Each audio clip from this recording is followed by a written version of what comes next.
रहे हैं news express Bharat. America की राजधानी वॉशिंगटन डीसी के पास बुधवार देर रात को एक यात्री विमान अमेरिकी सेना के हेलीकॉप्टर से जाके टकरा गया। टक्कर के बाद विमान आग के गोले में तब्दील होकर पोटोमैक नदी में जा गिरा। अमेरिका के संघीय उड्डयन प्रशासन यानी कि FAA के अनुसार ये एक छोटा यात्री विमान था जो कि कैंसस के विचिटा से वॉशिंगटन डीसी आ रहा था। विमान रनवे पर लैंड करने वाला था, उसी दौरान सेना के हेलीकॉप्टर से जाके ये टकरा गया। दरअसल आइए नजर डालते हैं हादसे के बारे में एक बार। अमेरिकन एयरलाइंस का यात्री विमान करीब 64 लोगों को लेकर कैंसस से वॉशिंगटन डीसी आ रहा था। रीगन नेशनल एयरपोर्ट के रनवे पर उतरने के पहले विमान की हवा में ही हेलीकॉप्टर से टक्कर हो गई।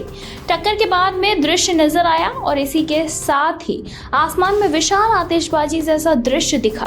टक्कर के बाद ही विमान और हेलीकॉप्टर वॉशिंगटन के पोटोमैक नदी में जा गिरे। तत्काल पुलिस और अन्य एजेंसियों ने बचाव अभियान शुरू किया। अभी तक नदी से 19 शव निकाले गए हैं। देर रात इसी के साथ ही अभियान जारी है। एयरलाइन ने बताया कि कैंसस से वॉशिंगटन डीसी जा रही अमेरिकन ईगल फ्लाइट 5342 में 60 यात्री और 4 क्रू मेंबर सवार थे। इसकी टक्कर अमेरिकन सेना के ब्लैक हॉक हेलीकॉप्टर से हुई जो 3 सैनिकों को लेकर जा रहा था। हेलीकॉप्टर में कोई वरिष्ठ सैन्य अधिकारी सवार नहीं था। FAA ने यह भी कहा कि दुर्घटनाग्रस्त बॉम्बार्डियर क्षेत्रीय जेट विमान अमेरिकन एयरलाइंस की सहायक कंपनी PSA एयरलाइंस द्वारा संचालित किया जा रहा था।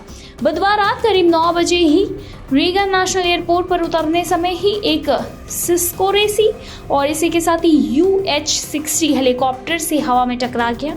अमेरिकन एयरलाइंस ने एक बयान में ये भी कहा कि हमारी चिंता विमान में सवार यात्रियों और चालक दल के लिए है। हम अधिकारियों के संपर्क में हैं और आपातकालीन प्रतिक्रिया प्रयासों में सहायता कर रहे हैं। पोटोमैक नदी में विमान दुर्घटना स्थल पर दर्जनों अग्निशमन कर्मी गोता लगा रहे हैं। अंतर्राष्ट्रीय अग्निशमन संघ के महासचिव एडवर्ड केली ने ट्विटर पर कहा कि पोटोमैक नदी में खोज और बचाव कार्य जारी है। उन्होंने कहा कि वो जीवित बचे लोगों के सुरक्षित निकालने के लिए हर संभव प्रयास कर रहे हैं। हमारी प्रार्थनाएं और प्रभावित लोगों के साथ हैं। राष्ट्रपति डोनाल्ड ट्रंप ने कहा कि बुधवार रात रीगन नेशनल एयरपोर्ट के पास एक यात्री जेट और सेना के ब्लैक हॉक हेलीकॉप्टर के बीच हुई टक्कर के बारे में उन्हें पूरी जानकारी दी गई है। ट्रंप ने कहा कि वो स्थिति पर नजर रखे हैं। जैसे जैसे जानकारी सामने आएगी वो और जानकारी देंगे।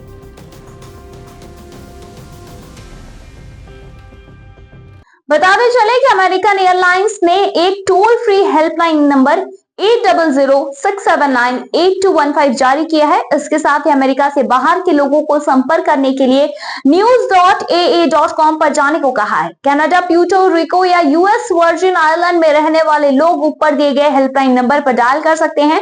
रीगन नेशनल एयरपोर्ट को कम से कम शुक्रवार सुबह 5 बजे तक के लिए बंद कर दिया गया है।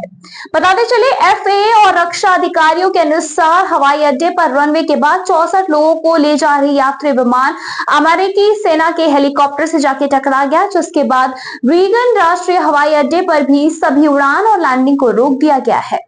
फिलहाल इस पे आपकी क्या कुछ राय है, हमें कमेंट सेक्शन में कमेंट करके जरूर बताएं।